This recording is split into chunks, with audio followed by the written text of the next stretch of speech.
ग्रहराज सूर्य 16 अगस्त रे तांकर राशि परिवर्तन करी स्व राशि रे प्रवेश करिसंती जाद्वारा कि धनु राशि रो व्यक्ति माननकु कौन सब प्रभाव देखिया को मिलिबो कौन तांको सहित शुभ अशुभ घटिबो ताहा जे आमे एई वीडियो रे आलोचना करिबा।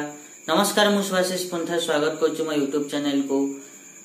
जदि आमे धनु राशि कथा कहिबा ताले धनु राशि रो व्यक्ति मानक पई सूर्य नवम भाव रे गोचर करी कौन सब शुभ अशुभ फल देबे से विषय तो डिटेल्स रे आलोचना करिबा। ता पूर्वरु सबनबळे गोटे रिक्वेस्ट करिया चाहिबे कि जो माने पे एजाय चैनल को सब्सक्राइब करनांती सब्सक्राइब करंतु आ पाखथिया बेल आइकन को मध्य प्रेस करंतु जा द्वारा कि मागु को जहां भी किछि वीडियो देबी ता नोटिफिकेशन आपण मान को ठीक समय रे मिलि जिवो। सूर्य ग्रहराज सूर्य धनु राशि रो व्यक्ति मान को पई नवम भाव रे गोचर करिवे। तांको सहित शुक्र एवं बुध मध्य गोचर करिवे। मंगल एवं शनि को दृष्टि मध्य सूर्यंक ऊपर रहिबो।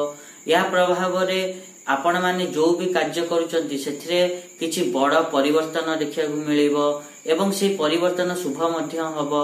चाकरी व्यवसाय रे वृद्धि मध्य घटिबो। आपण माने एही समय रे धार्मिक यात्रा लंबा यात्रा बा विदेश यात्रा करि पारंती। जदि आपण माने अंतरराष्ट्रीय व्यवसाय करूचंती ताहाले मध्य आपण मानक पई भल रहिबो। जो माने इंपोर्ट एक्सपोर्ट रे अछंती से माने किछि बड़ कॉन्ट्रैक्ट साइन करि पारंती। ता सहित आपण माने देखिबे कि एही समय रे आपण माने एही समय रे हायर एजुकेशन जो माने करचंती तांको लाभ मिलिबो। ता सहित आपण माने देखिबे कि पितांकर उन्नति मध्य एई गोचर समय रे एक मास रे हबो। सूर्य एवं बुध एकाठी रहिथिबारु बुधादित्य जोग सृष्टि करिवे जा द्वारा कि आपण माने पार्टनरशिप रे किछि कॉन्ट्रैक्ट साइन करि पारंती। आपण मानक चाकरी एवं व्यवसाय रे परिवर्तन एवं प्रमोशन दीटा हबो। सूर्य एवं शुक्र एकाठी थिबारु आपण मानकर पूर्व अपेक्षा एबे आर्थिक स्थिति अधिक सुदृढ़ रहिबो। ता सहित आपण माने जदि लोन नबा को चाहुचंती ताले लोन भी सहज रे आपण मान को मिलि जिवो। आयर साधन आपण मानकर बढ़िबो। ता सहित आयर साधन बढ़िबा सहित सरकारी कार्य एवं व्यवसाय रु आपण मान को लाभ मिलिबो।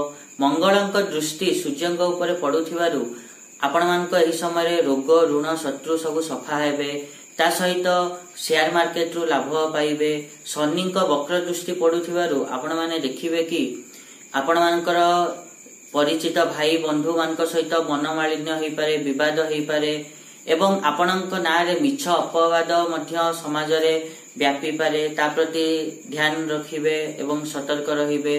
ता सहित यात्रा कला बेले आपण मान को कष्ट बा असुविधा होई पारे। एटा थिला धनु राशि रो व्यक्ति मानकर राशिफल सूर्यंकर।